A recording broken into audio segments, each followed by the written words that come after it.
वंशनाथम् अतुलित बलधामम् हेम शैलाभदेहम् धनुजवन कृशानं ज्ञानाग्रगण्यम् सकल गुण निधानम् वानराणामधीशम्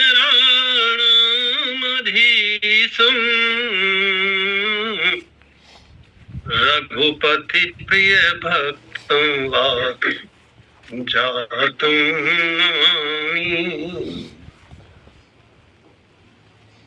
परम आदरणीय संचालक महोदय श्री पटेल साहब, भागवत कथा रस रसिक रसज्ञ श्रोता जन तथा रसिक रसज्ञ श्रोता जन,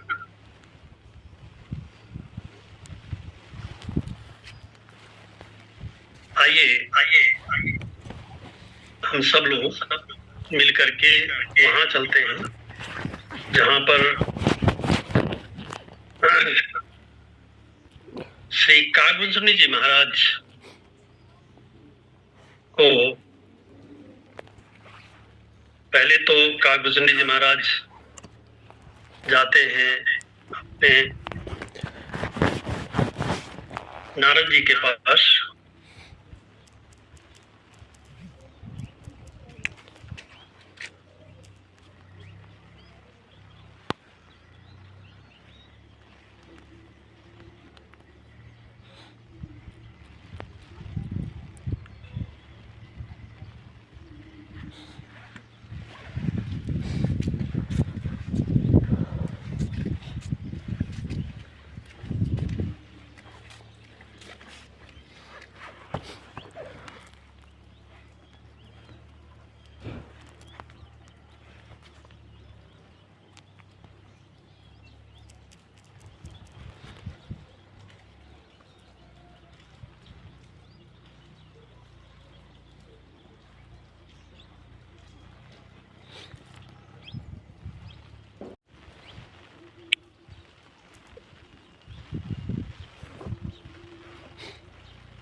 कुछ तकनीकी दिक्कत आ गई, फिर से जुड़ेंगे जी।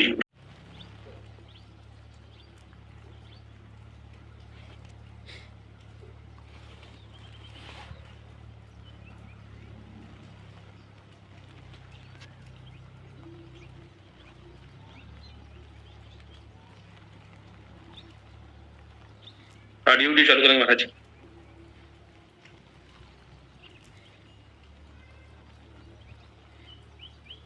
हाँ जी जी जी, ठीक है, ठीक है।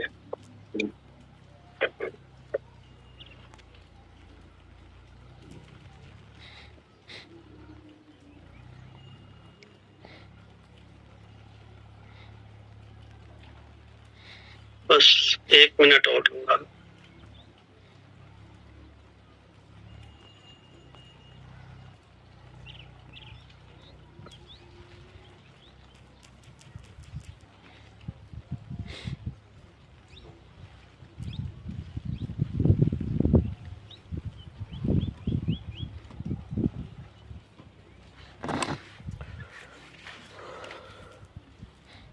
सत्संग न हरि कथा अते ही बिन मोह न भाग, मोह गए बिन राम पद होई न दृढ़ अनुराग। ये भोलेनाथ भगवान शंकर कहते हैं। और तब कहते हैं श्री गरुड़ जी से, जब गरुड़ जी भगवान शंकर के पास आए और उनके चरणों में उन्होंने अपना मस्तक रख दिया। भोलेनाथ कहते हैं, तेहि मम पद सादर सिरनावा तद्विधि प्रणिपातेन। लेकिन आश्चर्य की बात यह है कि जो भोलेनाथ भगवान शंकर कथा के इतने प्रेमी हैं, वे गरुड़ जी को कथा नहीं सुनाते। गरुड़ जी ने उनके चरणों में मस्तक रख दिया और मस्तक रख करके अपना संदेह भी बताया। इसके बाद वे गरुड़ जी से कहते हैं कि मिले वो गरुड़ मार्ग मोही। हे गरुड़ जी, आप मुझे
संत की वाणी है, जो सिद्ध संत थे, इनके बारे में किसी तरह का कोई संशय नहीं है।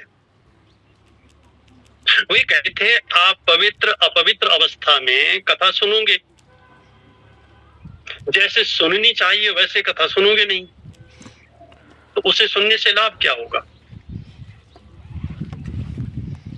हर शास्त्र को सुनने की एक विधि है। रामचरितमानस में भी लिखा है, न कहिए सठ ही हठ सीलहि, जो मन लाए न सुन हरि लीलहि, कहिए न लोभी क्रोधी कामी, जो न भजे सचराचर स्वामी, द्विज द्रोही न सुनाइए कबहू, सुरपत सरिस होए नृप जबहू। अब बोले महाराज अगर इन लोगों को सुना दिया जाए तो, बोले कोई लाभ नहीं होगा, सुना दीजिए, हानि होगी। अच्छा देखो, कहाँ गरुड़ जी और कहाँ भोलेनाथ भगवान शंकर, ये एक ट्रायंगल है। और कहां से काकभूषणी जी महाराज, एक और गरुड़ जी हैं, दूसरी ओर भगवान शंकर हैं और तीसरी ओर काकभूषणी जी महाराज हैं। तो यह जो भगवान शंकर हैं, ये तो कथा के बड़े प्रेमी हैं। कथा की मूल उत्पत्ति ही भोलेनाथ भगवान शंकर से होती है। रचि महेश निज मानस राखा, फिर वे गरुड़ जी को कथा क्यों नहीं सुनाते? एक कारण तो उन्होंने ये बताया कि मिले वो गरुड़ मार्ग मां मोही, जो मार्ग में मिले हो इसलिए रास्ता चलते मैं भगवान की कथा नहीं सुनाऊंगा। एक दूसरा कारण भी है।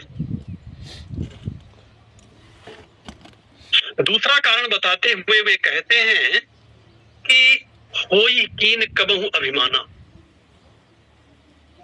सो खोवे चाहे कृपा निधाना। गरुड़ जी को कभी अहंकार हुआ होगा। देखिए भगवान की कथा क्या करती है? भगवान की कथा कुछ नहीं करती, केवल अहंकार का नाश करती है और स्वरूप का दर्शन कराती है। दो काम करती है। जीव में जो अहमता का बोध है, मैं हूं, इसका नाश कराती है। मैं भी कुछ हूं, कुछ भी अपने को मान लेना, यही अहंकार है। हो ही कीन कबहू अभिमाना। अच्छा, नारद जी को भी संशय कब हुआ था? मोह कब हुआ था? नारद जी को भी अहंकार हो गया था। जिता काम अहमिति मन माही, तो तत्काल नारद जी को व्यापी माया। गरुड़ जी को भी अभिमान हो गया। क्यों हो गया?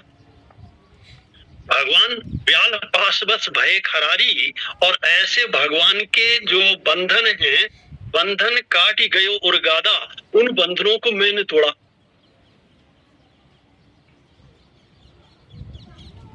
ये जो गरुड़ जी सर्पों का नाश करते हैं, ये शक्ति किसकी है उनके पास?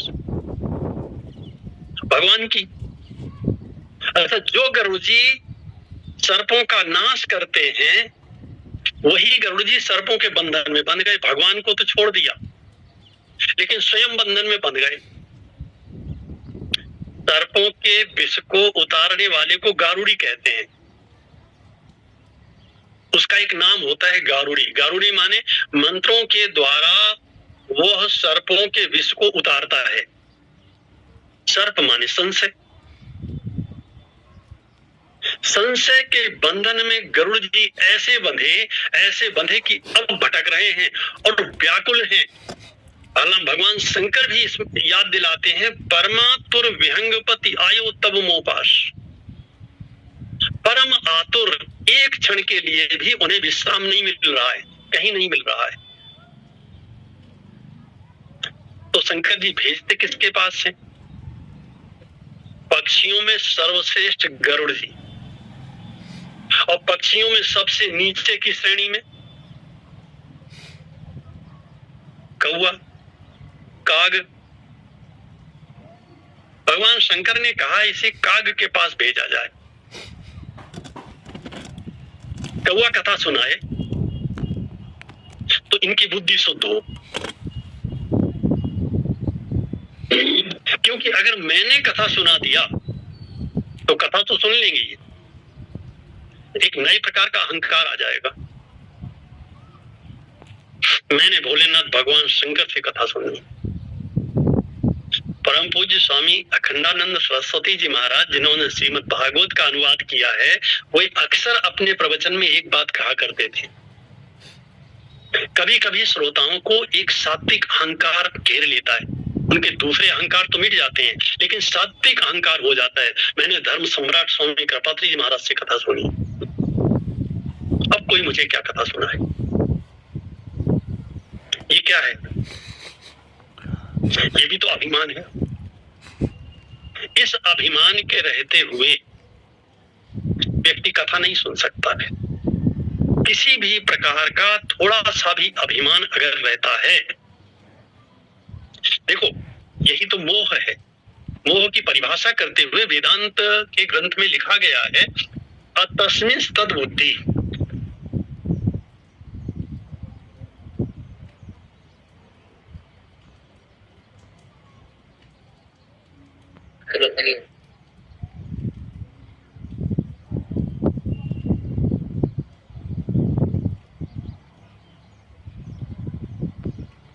बोले जो मैं हूं, मुझे अपने स्वरूप का बोध न हो। प्रेम से बोलिए भक्त वत्सल भगवान की जय। आज गड़बड़ होगा।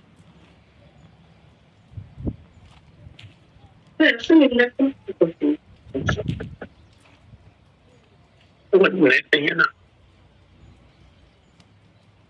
इसलिए बदलाव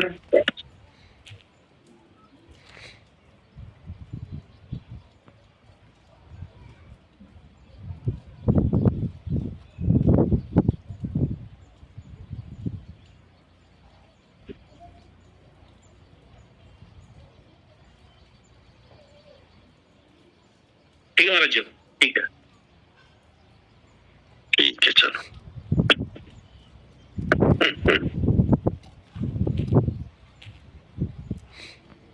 बिनु सत्संग न हरि कथा, यही बिन मोह न भाग। भगवान शंकर कहते हैं, गरुड़ जी मैं आपको ऐसी जगह भेजता हूं जहां रोज भगवान की कथा होती है। नित हरि कथा होत जहां भाई, पठवूं ताहां सुना हो तुम जाई। जाई है सुनत सकल संदेहा। भगवान की कथा सुन करके तुम्हारे सारे संशय छिन्न भिन्न हो जाएंगे, सारे संशय नष्ट हो जाएंगे। लेकिन भगवान की कथा कहाँ सुनना है? बोले जहां रोज होती है। रोज कहाँ होती है? रोज तो यहां भी होती है, जहां आप कथा सुन रहे हो। एक पात्र और है जो रोज भगवान की कथा कहता है। देखो, कथा का प्रभाव ऐसा है, इसका आश्चर्य ऐसा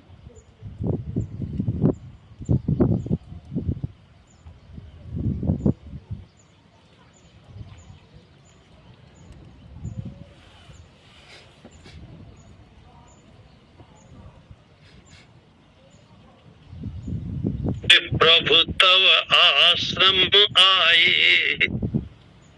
मैं जैसे ही आपके आश्रम में आया, मैं नारद जी के पास गया, मैं शंकर जी के पास गया, मैं ब्रह्मा जी के पास भी गया,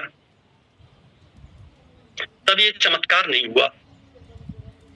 प्रभु तव आश्रम आए, मोर मोह भ्रम भाग। ऐसा सब जगह देखने को मिलता है, यहां भी मिलता है। और माता पार्वती भी भोलेनाथ भगवान शंकर से कहती हैं कि महाराज, शशिकर सम सुन गिरा तुम्हारी, मिटा मोह सरदातप भारी। तुम कृपालु सब संशय हरे हो। अभी शंकर जी ने कथा सुनाना शुरू नहीं किया था। ये पंक्तियां वहां की हैं कि शंकर जी केवल बस दो चार दोहों की चर्चा करते हैं, दो चार दोहों में थोड़ी सी बात बताते हैं, और इसके बाद ही माता पार्वती ऐसा कहने लगती हैं, तुम कृपालु सब संशय हरेऊ, राम स्वरूप जान मोहि परेऊ। और यहाँ गरुड़ जी कागभूषण जी से कहते हैं कि मैं केवल आपके आश्रम में आया, और आते ही प्रभु तो आश्रम आए, मोर मोह भ्रम भाग। ये जो चमत्कार हुआ, इसका कारण मुझे क्या है, मुझे जरूर बता दीजिएगा। बताया कागभूषण जी ने, उसकी चर्चा हम बाद में करेंगे जब समय आएगा। अभी तो केवल ये बात करनी है कि बिनु सत्संग न हरि कथा। सत्संग शब्द का अर्थ क्या होता है? इस पूरे प्रसंग में अगर कोई वाक्य सबसे अधिक महत्वपूर्ण है तो वो यही दो आए, बिनु सत्संग न हरि कथा। सत्संग में भगवान की कथा होती है, तो भगवान की कथा में ऐसी कौन सी विशेषता है कि भगवान की कथा से मोह दूर हो जाता है? अब देखो, हम जब भगवान की, इसका अर्थ यह है कि सत्संग की परिभाषा है भगवान की कथा का श्रवण करना। राजा परीक्षित ने क्या किया था? राजा परीक्षित तो राजा थे और शिकार खेलने गए थे जब उन्हें श्राप मिला था। तो ऐसे कोई बहुत बड़े तपस्वी भी नहीं थे वे, लेकिन फिर भी उनका कल्याण होता है। केवल 7 दिन भगवान की कथा सुनने के बाद उनका साक्षात मोक्ष होता है। सूत जी कहते हैं कि मैंने राजा परीक्षित का मोक्ष अपनी इन्हीं आंखों से देखा है। और श्री व्यास जी महाराज लिखते हैं, परीक्षित साक्षी,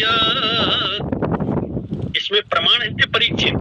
श्रवण गत मुक्त्युक्ति कथा ने क्या किया? राजा परीक्षित ने कुछ भी नहीं, केवल एकाग्र मन से भगवान की कथा को सुना, और उनकी जो चित्तवृत्ति है वह तदाकाराकारित हो गई, भगवदाकाराकारित हो गई। और ऐसे समय में खूब समझ में आता है, ऐसे समय में उनका प्राण छूट गया।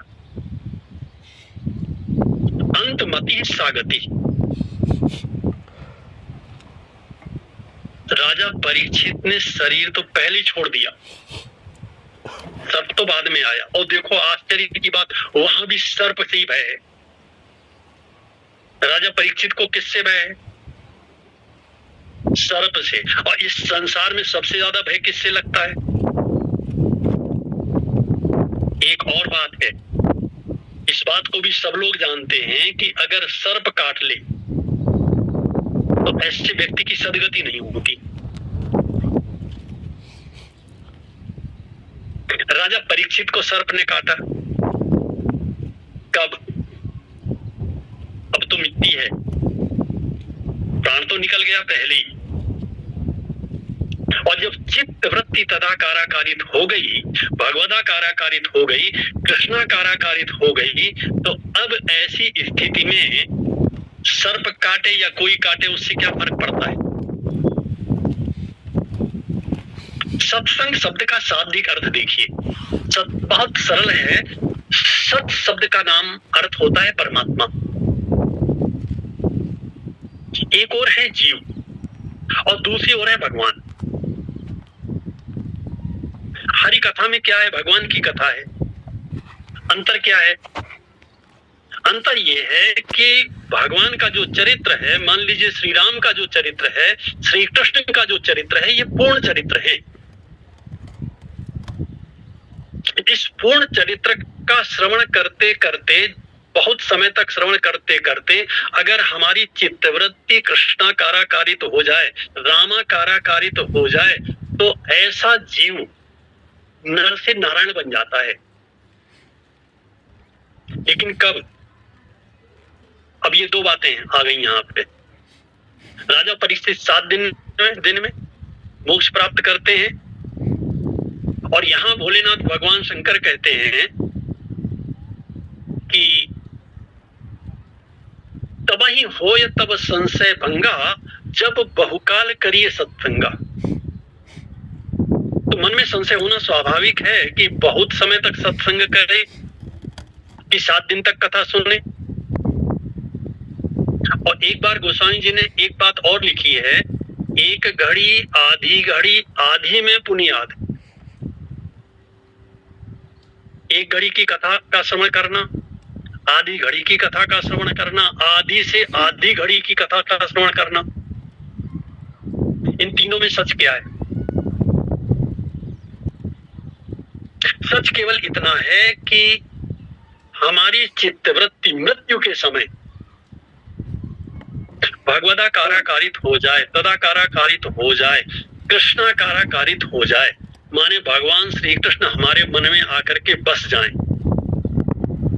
तो हमारा मोक्ष हो जाएगा।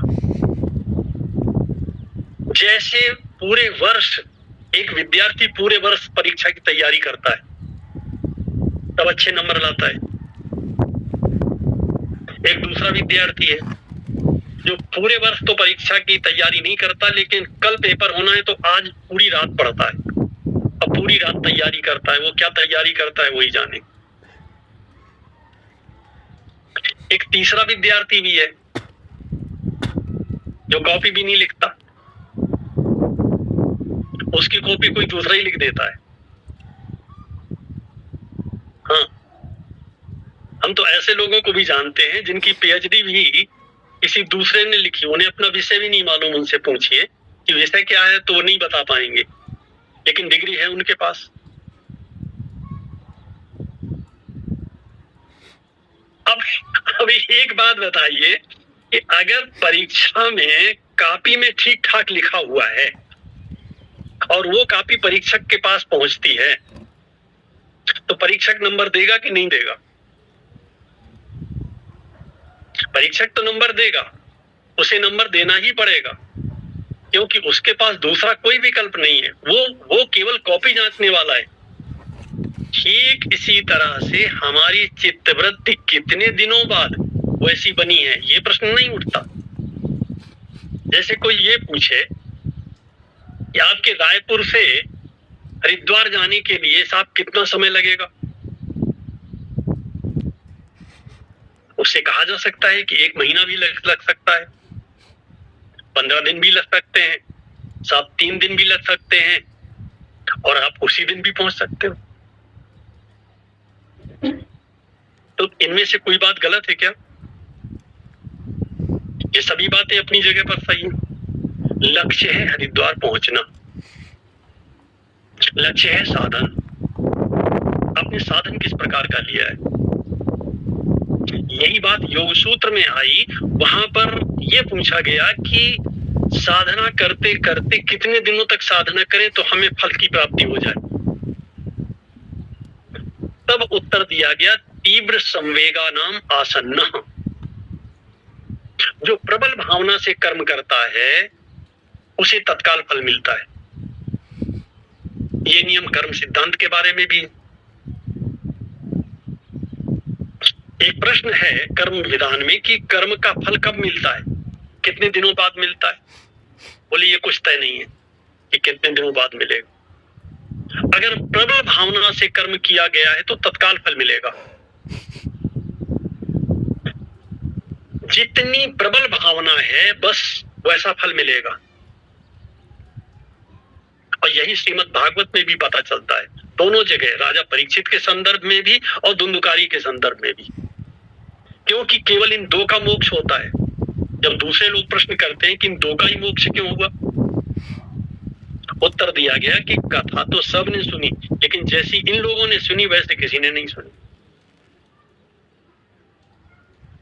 एक कक्षा में अनेक विद्यार्थी पढ़ते हैं और एक ही अध्यापक पढ़ाता है। सारे विद्यार्थी हॉस्टल में रहते हैं, एक तरह का भोजन करते हैं, एक तरह की व्यवस्था में रहते हैं और एक साथ क्लास में जाते हैं, और एक ही अध्यापक एक ही तरह से शिक्षा देता है। किसी के 100 में 99 नंबर आते हैं और कोई फेल हो जाता है। तो अंतर कहां हो गया? श्रोतव्य, अंतर यहां है। श्रोतव्य, मंतव्य, निदिध्यासितव्य। कथा के 3 स्तर हैं। मुझे ऐसा लगता है कि यह जो कथा है यह केवल और केवल श्रोता और वक्ता कैसा होना चाहिए ये बताने के लिए। श्रोतव्य, मंतव्य, निदिध्यासितव्य। कथा का श्रवण करना चाहिए, श्रवण करने के बाद मनन करना चाहिए, और मनन करने के बाद निदिध्यासन करना चाहिए। अच्छा, हम कथा तो रोज सुनते हैं, लेकिन सुना और सुनने के बाद सब भूल जाते हैं। उस कथा का कोई प्रयोजन है क्या? उसका कोई लाभ है क्या? आप इसे ऐसे समझिए कि हम किसी डॉक्टर के पास जाएं, शरीर का डॉक्टर के पास, और वह बड़ी सुंदर सुंदर बातें करे हमारे रोग के बारे में, अच्छी अच्छी बातें बतावे, उसके सारे कारण भी बतावे और सारी दवाएं भी बतावे, और दवा हमें दे भी दे। हम उस दवा को लेकर के घर पे भी आ जाएं, इसके बाद भूल जाएं सब कुछ, उसका सेवन न करें।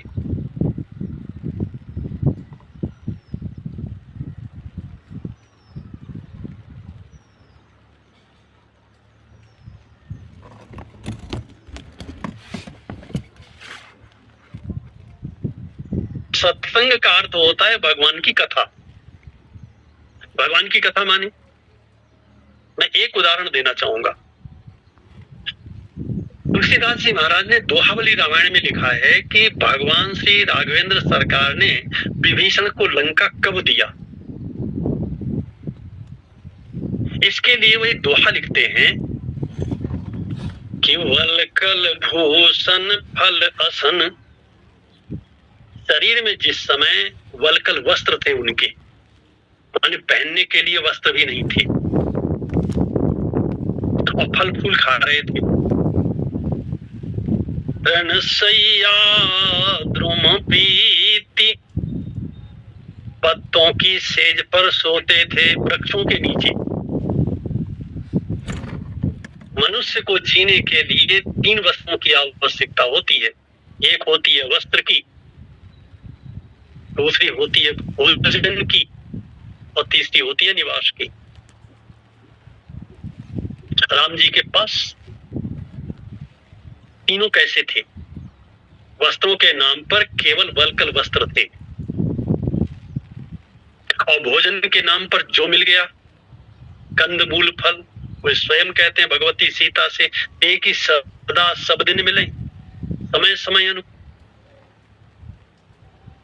और वृक्षों के नीचे घोर घाम हिम बारी बयारी, लेकिन गोस्वामी जी महाराज लिखते हैं कि तिन समयन लंका दई।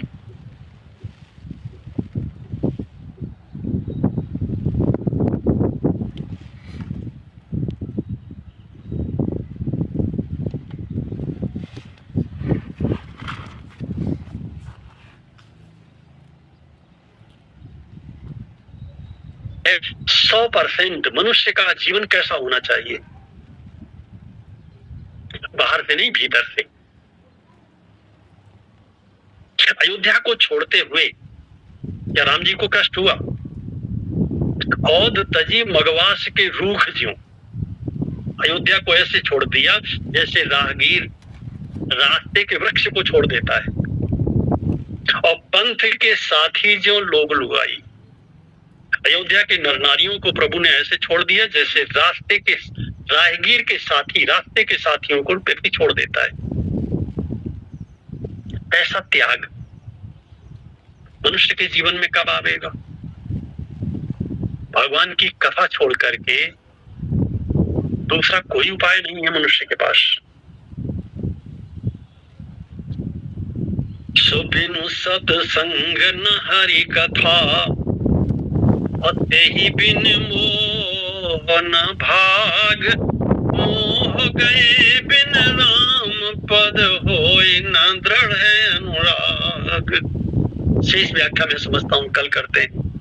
कल की जो बात रह गई थी उसे आज हम लोग पूरी करते हैं। थोड़ा सा कल के प्रश्न को लाएंगे सामने, तो उस पर चर्चा करेंगे। और एक सज्जन और हैं, विश्वनाथ साहू जी, श्री विश्वनाथ साहू जी, इसके बाद उनकी से कुछ बात करेंगे।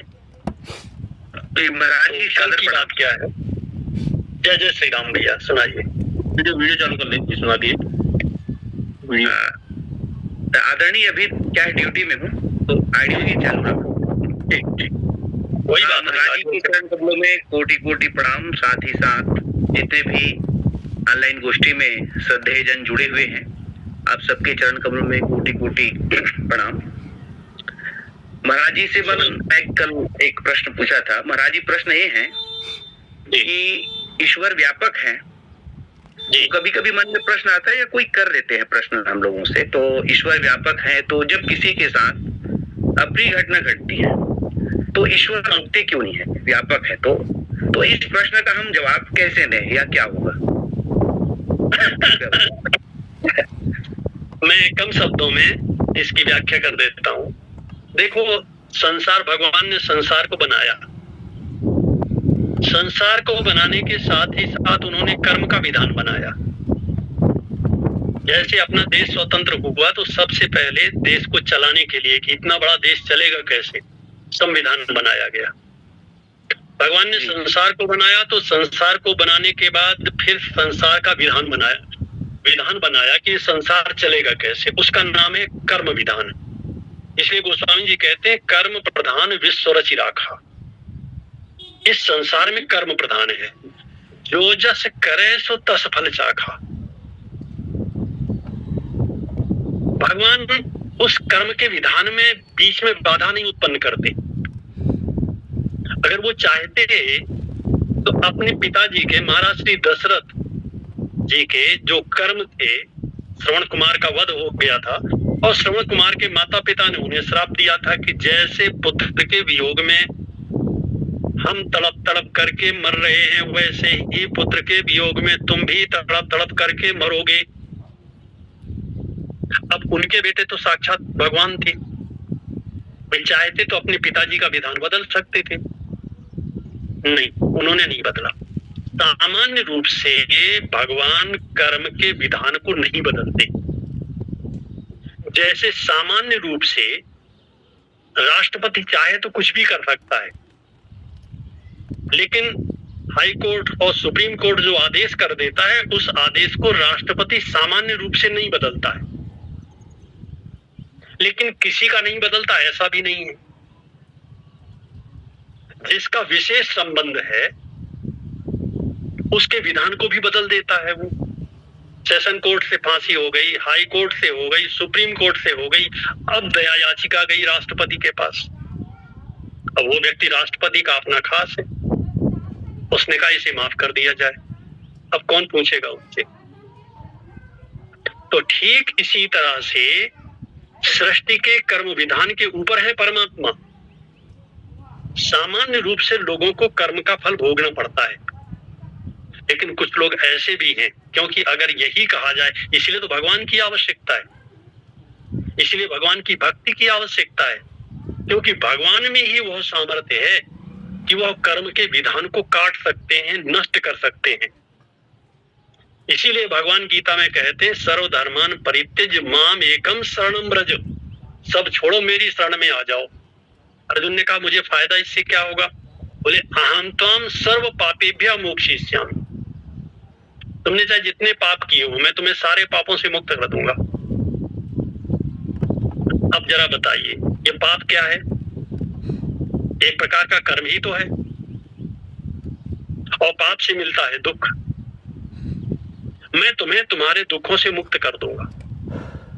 सरल भाषा में कहें तो तुम्हारे पुण्य तुम्हारे और तुम्हारे पाप मेरे, तेरे पुण्य तेरे और तेरे पाप मेरे। इसके साथ जिसका भगवान से स्पेशल नाता होता है, उदाहरण है जैसे राष्ट्रपति के साथ किसी का विशेष संबंध है, अब उसे कुछ नहीं करना पड़ेगा। अगर राष्ट्रपति के पास इतना पावर है तो जो जगतपति है उसके पास कितना पावर होगा? इसीलिए रामचरितमानस में कहा गया है, परम स्वतंत्र न सिर पर कोई। भगवान कैसे बोले? परम स्वतंत्र है, कर्तुम अकर्तुम अन्यथा कर्तुम समर्थ है।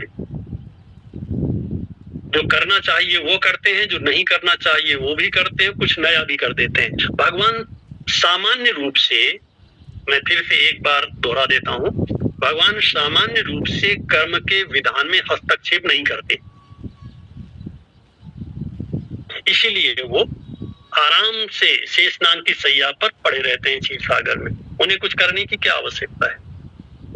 लेकिन हाँ, अगर उनका भक्त हो, जैसे दुर्वासा ऋषि के संदर्भ में कथा है, और जो भी भक्त हैं उन भक्तों के ऊपर भगवान जो कृपा करते हैं वह विशेष होती है, क्योंकि वो उनके अपने होते हैं। तो भक्तों के ऊपर भगवान कृपा करते हैं, सबके ऊपर कृपा नहीं करते।